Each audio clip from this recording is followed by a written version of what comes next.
नमस्कार बच्चों, हिंदी कक्षा में आपका स्वागत है। आज हम पढ़ेंगे आप ही की पाठ्य पुस्तक बसंत कक्षा 8, उसका कक्षा 8 पार्ट 3 बस की यात्रा। बस की यात्रा एक व्यंग्य है और इसके लेखक है श्री हरिशंकर जी परसाई। हरिशंकर जी परसाई हिंदी साहित्य के एक व्यंग्यात्मक रचनाकार हैं। ये हिंदी साहित्य में जो व्यंग्य विधा को लाए, सबसे पहले हरिशंकर जी परसाई ही लाए। हरिशंकर जी परसाई के बारे में एक बात बहुत प्रसिद्ध है कि उनके समय एक अखबार चला करता था, देशबंधु। देशबंधु जो अखबार चलता था उसमें एक कॉलम आता था इनका, जिसके ये पाठकों के क्वेश्चन के आंसर देते थे। उनके जो प्रश्न होते थे, पाठकों के जो पाठक होते थे, उनके जो प्रश्न होते थे उसके आंसर हरिशंकर जी परसाई देते थे। और वो अखबार इतना प्रसिद्ध हुआ कि वो केवल बिका इसलिए क्योंकि उसमें हरिशंकर जी परसाई उन पाठकों के, वो पाठकों जो पेपर पढ़ते थे उन पाठकों के वो आंसर देते थे, उनके सवाल के जवाब देते थे, इसलिए वो अखबार बहुत प्रसिद्ध हुआ। हिंदी साहित्य की व्यंग्यात्मक विधा एक ऐसी विधा है जिसमें देश की समस्याएं को हंसी मजाक के तरीके से उसको प्रस्तुत करना या हंसी मजाक के लहजे में उसको प्रस्तुत करना। और यही बस की यात्रा पे हरिशंकर जी परसाई ने यह बताया है कि कैसे प्राइवेट बस कंपनियों के मालिक अपने थोड़े से मुनाफे के लिए यात्रियों की जान माल के साथ खिलवाड़ करते हैं और यातायात की जो दुर्व्यवस्थाएं हैं उस पर इन्होंने प्रकाश डाला इस रचना के माध्यम से। हम 5 मित्रों ने तय किया कि शाम 4 बजे की बस से चले। लेखक और 4 मित्र, इन लोगों ने तय किया कि हम शाम 4 बजे की बस से चले। पन्ना से इसी कंपनी की बस सतना के लिए घंटे भर बाद मिलती है, जो जबलपुर की ट्रेन से हमें मिला देती है। पन्ना कंपनी की जो बस है वो हमें 1 घंटे बाद सतना के लिए चलेगी और हमें जबलपुर की ट्रेन से मिला देगी। सुबह घर पहुंच जाएंगे। हम में से 2 को सुबह काम पर हाजिर होना, इसीलिए ये रास्ता अपनाना जरूरी है। लेखक ने बोला कि हम जो 4-5 मित्र हैं इनको सुबह अपने काम पर जाना है या नौकरी पर जाना है, इसलिए हमें शाम 4 बजे बस से ही चलना होगा और यही उन्होंने तय किया यानी निश्चित किया। लोगों ने सलाह दी कि समझदार आदमी इस शाम वाली बस पे सफ़र नहीं करते। जो उनके लोग थे जो जहाँ गए हुए थे, वो वहाँ से जो अपने घर की ओर आ रहे थे, तो वहाँ जो लोग थे उन्होंने बोला कि समझदार व्यक्ति बस में सफ़र नहीं करते। तो लेखक ने बोला कि बस में सफ़र नहीं करते, क्या रास्ते में डाकू मिलते हैं? लेखक ने क्या कहा कि रास्ते में डाकू मिलते हैं? नहीं, बस डाकी ने। लेखक ने उन लोगों से पूछा क्या बस में रास्ते में क्या डाकू मिलते हैं? तो लोगों ने कहा नहीं, बस डाकी ने। बस को डाकी ने क्यों कहा है? बस को डाकी ने इसलिए कहा है कि कहीं रास्ते में बस खराब हो जाती है, कहीं पे पेट्रोल खत्म हो जाता है, कहीं पेट्रोल की टंकी में छेद हो जाता है, कहीं टायर पंचर हो जाता है, और भी ऐसी अनेक समस्याएं हैं जो बस में सफ़र करने के दौरान देखने को मिलती है। बस को देखकर श्रद्धा उमड़ पड़ी। लेखक ने जब उस पन्ना वाली बस को देखा तो उसके मन में क्या उमड़ पड़ी? श्रद्धा उमड़ पड़ी। खूब वयोवृद्ध थी, मतलब वयोवृद्ध यानी बहुत बुजुर्ग थी। वो बस कैसी थी? बहुत बुजुर्ग। अपने घर में बुजुर्ग व्यक्ति रहते हैं, अपने घर में दादा दादी नाना नानी जो बुजुर्ग होते हैं, तो उनके लिए अपने मन में श्रद्धा नहीं होती, तुरंत ही अपन क्या करते हैं, या अपने ही घर में कोई बुजुर्ग व्यक्ति अपने दादा दादी होते हैं, सुबह उठते से अपन क्या करते हैं, उनको प्रणाम करते हैं, तो उनके चरण छूते हैं। तो यही लेखक को प्रतीत होने लगा, महसूस हुआ कि बस बहुत श्रद्धा हो गई इस बस को देखते ही, उसे बहुत वो बुजुर्ग लग रही थी। सदियों के अनुभव के निशान हुए लेती हूँ। बस को देखते हुए ऐसे लग रहा था कि इसने बहुत लोगों को अपने बहुत मंजिल तक पहुँचाया, बहुत सफ़र किया इस बस ने, और वह उसके निशान उस बस में स्पष्ट नजर आ रहे थे। लोग इसलिए इसमें सफ़र नहीं करना चाहते, वृद्धावस्था में से कष्ट होगा। लेखक ने सोचा शायद इसीलिए लोग इस बस में सफ़र करना नहीं चाहते, क्योंकि वृद्धावस्था में, यानी कि जो हमारी वृद्धावस्था है, वृद्धावस्था किसे कहते हैं? जीवन का अंतिम समय। जो हमारे जीवन का अंतिम समय होता है उसे वृद्धावस्था कहते हैं। तो बस भी जीवन के अपने अंतिम समय में थी, तो इसे जो जीवन का अंतिम समय होता है वो कष्ट भरा होता है, तो इसमें बैठने से, इसके काम करने से हमें इसमें कष्ट होगा, इस बस को क्या होगा? कष्ट होगा, दुख होगा। यह बस तो पूजा की योग्य होती है। हमारे यहाँ पे दादा दादी होते हैं, हमें कितनी श्रद्धा से देखते हैं, नाना नानी कितनी उनकी सेवा करते रहते हैं, उनकी अपने मन के अंदर एक पूजा करते हैं। तो वही उस लेखक को महसूस होने लगा कि यह बस तो पूजा की योग्य, इसमें बैठा नहीं जा सकता, इसमें सवार हुआ नहीं जा सकता।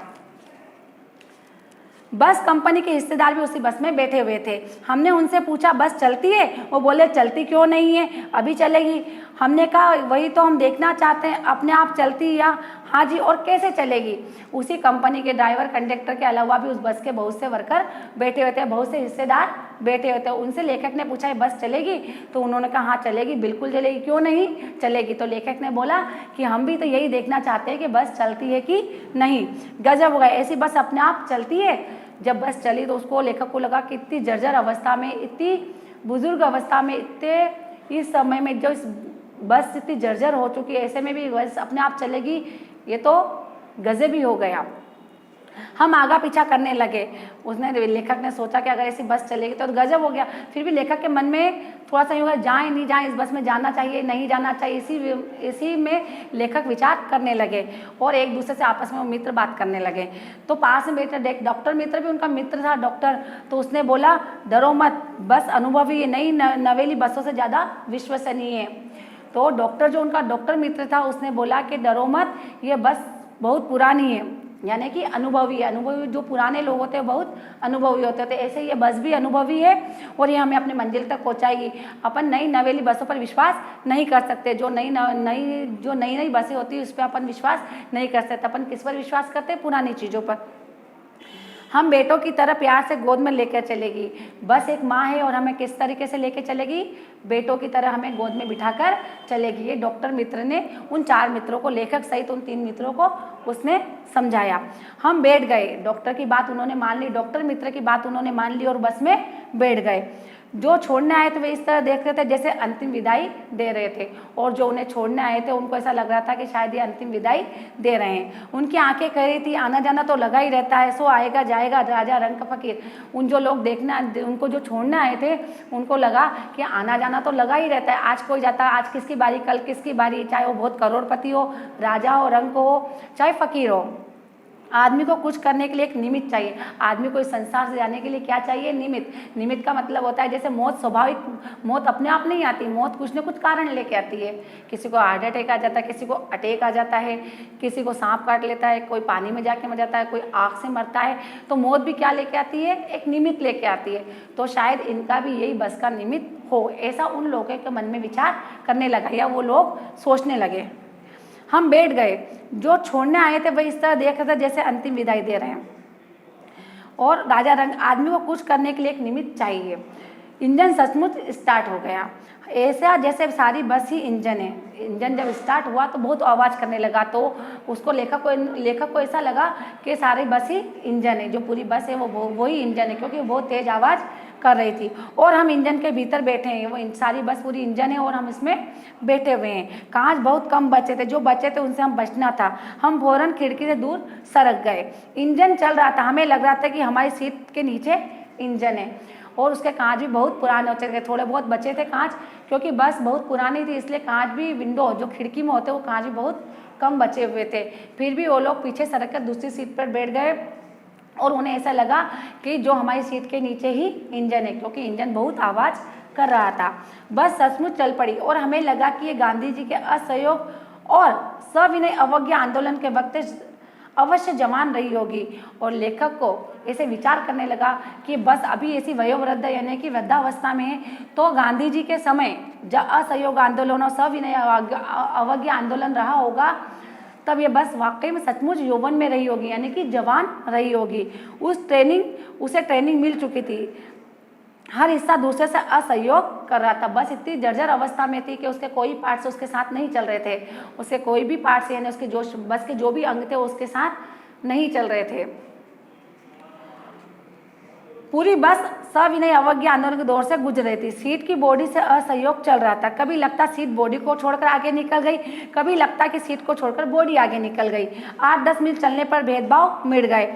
यह समझ नहीं आता था कि सीट पर हम बैठे या सीट हम पर बैठी है। लेखक को लगा कि सीट शायद आगे निकल जाए या सीट बॉडी को छोड़ दे, या बॉडी, ये जो बस का जो ढांचा है उसे बॉडी कहा गया कि या तो ढांचा सीट को छोड़ दे या सीट ढांचे को छोड़ दे। और थोड़ी देर बाद उन्हें ऐसा लगा कि सीट पर हम बैठे या सीट सीट हम पर बैठी हुई है। एकाएक बस रुक गई, मालूम हुआ कि पेट्रोल की टंकी में छेद हो गया। एकाएक है ना, अचानक से बस रुक गई। जब ड्राइवर ने चेक किया तो उन्होंने कहा कि पेट्रोल की टंकी में छेद हो गया। ड्राइवर ने बाल्टी में पेट्रोल निकाल कर उसे बगल में रखा और नली डालकर इंजन भेजने लगा। ड्राइवर ने बाल्टी में पेट्रोल निकालकर बगल में रखा, बगल में मतलब पास में रखा। ड्राइवर ने क्या करा, बाल्टी से पेट्रोल निकाल लिया, उसको रखा और नली डालकर इंजन में भेजने लगा। बाल्टी की सहायता से नली डालकर वो इंजन में भेजने लगा। अब उम्मीद में कर रहा था कि थोड़ी देर बाद बस कंपनी के हिस्सेदार इंजन को निकालकर गोद में रख लेंगे। लेखक को उम्मीद होने लगी कि अब ये थोड़ी देर बाद क्या करेंगे, इंजन को निकाल कर अपनी गोद में लेंगे और बाल्टी के माध्यम से नली के द्वारा उसमें पहुंचाते रहेंगे। पेट्रोल को बस के द्वारा पहुंचा के बस को स्टार्ट कर देंगे। उसे नली से पेट्रोल पिलाएंगे, जैसे माँ बच्चों के मुंह से दूध की शीशी लगाती है, और बाल्टी में जो नली लगाई है उसके माध्यम से उसको इंजन को पेट्रोल पहुंचाते रहेंगे, जैसे माँ अपने बच्चों को शीशी के द्वारा दूध पिलाती है। बस की रफ्तार अब 15-20 मील की हो गई। मुझे उसे किसी हिस्से पर भरोसा नहीं। बस की रफ्तार कैसी हो गई, 15-20 मील की हो गई, और मुझे किसी भी हिस्से पर भरोसा नहीं। लेखक को उसके किसी भी पार्ट पर भरोसा नहीं है, किसी भी हिस्से पर, जो बस का जो भी हिस्सा है उस पर लेखक को विश्वास नहीं रहा। ब्रेक फेल हो सकता है, स्टीयरिंग टूट सकती है। प्रकृति के दृश्य बहुत लुभावने थे। लेखक को लगा ये बस बिल्कुल भी भरोसे के लायक नहीं, कहीं भी ब्रेक फेल हो जाएगा, कहीं भी स्टीयरिंग टूट जाएगी। और रास्ते में जो प्राकृतिक दृश्य आए, हरे भरे पेड़, नदियाँ, झील, जो भी पेड़ पर्वत जो भी आए, तो वो भी उसे लेखक को लुभावने नहीं लग रहे थे, मतलब उसको अच्छे नहीं लग रहे थे। दोनों तरफ प्रकृति के दृश्य बहुत उसे लुभावने थे। रास्ते में बहुत से लुभावने दृश्य आ रहे थे प्रकृति के, पेड़ पौधे, नदियाँ, तालाब और भी बहुत सी चीज़ें, पहाड़। तो भी लेखक को लग तो रहे थे लुभावने, पर उसके मन में जो बस के प्रति जो अविश्वास था, उससे वो चीज़ें उसको अच्छी नहीं लग रही थी।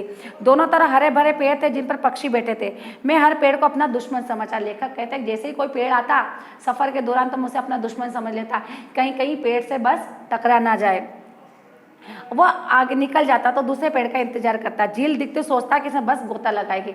कई सफ़र के दौरान अगर उसे झील नजर आती, तालाब नजर आता, तो उसे लगता कि अब बस इसमें गोता लगा लेगी, यानी कि बस इसमें गिर पड़ेगी। एकाएक फिर बस रुकी, फिर अचानक से बस रुक गई। ड्राइवर ने तरह तरह की तरक्की की पर वो चली नहीं।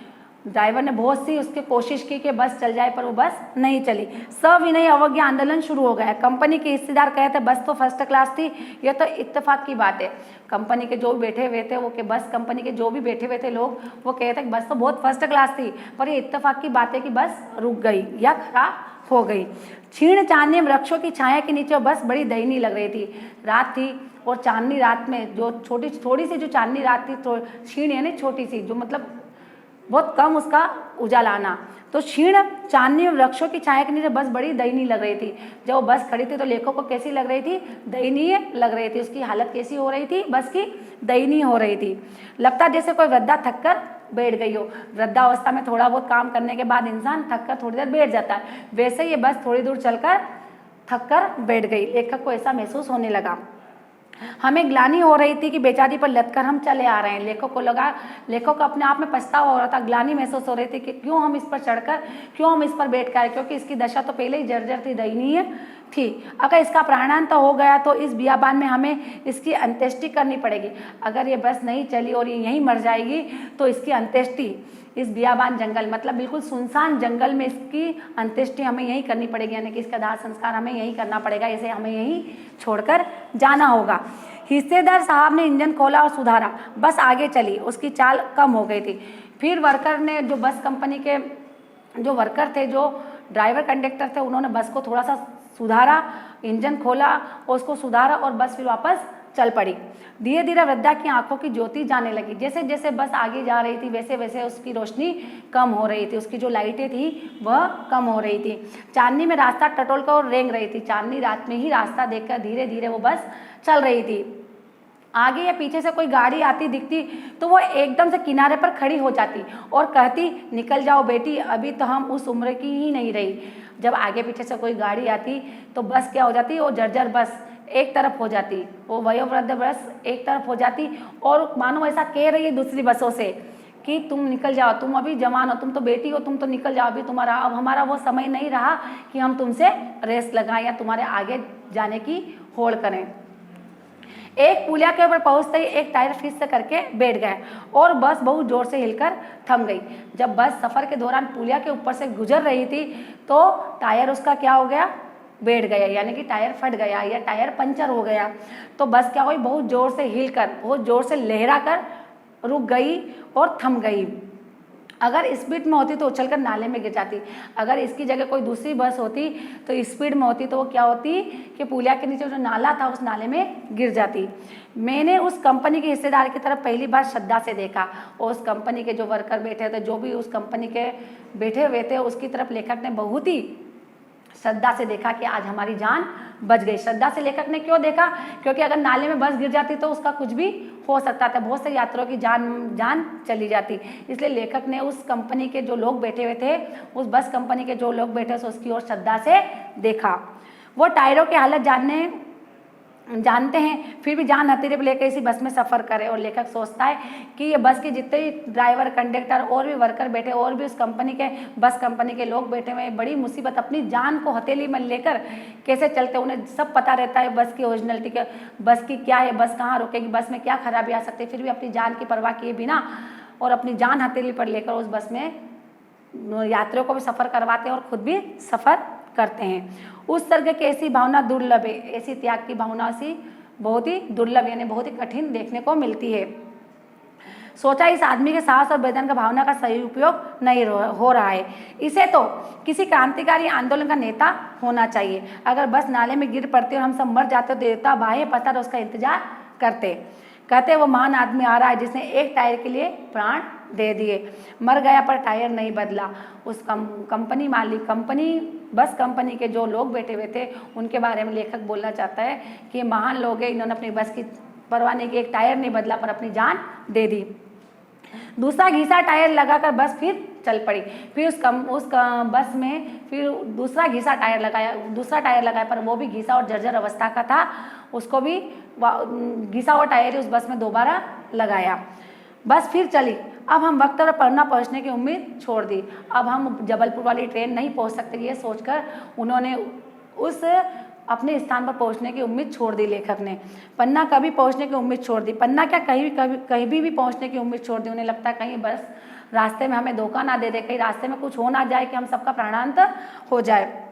लगता था जिंदगी इसी बस में गुजारने। लेखक को लगता था कि बस इस तरीके से धीमी गति से चल रही है कि शायद हमें पूरी जिंदगी यहीं गुजारनी पड़ेगी। ये उनकी विचार कर रहे थे लेखक के, और इसे सीधे इस लोक को प्रयाग कर जाना होगा और बस में जिंदगी गुजार कहीं ऐसा ना हो कि हमारा प्राणांत हो जाए, इस संसार को से हम विदा हो जाएं। इस पृथ्वी पर उसकी कोई मंजिल नहीं है। हमारी बेताबी, तनाव खत्म हो गए और उनके जो भी जाने की जल्दी थी वो सब कुछ खत्म हो गई। उनकी बेताबी, तनाव जो भी था खत्म है, क्योंकि उन्होंने उस बस से कर लिया कि अब जब भी पहुँचाएगी पहुँचा देगी ये। हम बड़े इत्मीनान से घर की तरफ बैठ गए। चिंता जाती रही, हंसी मजाक चालू हो गया।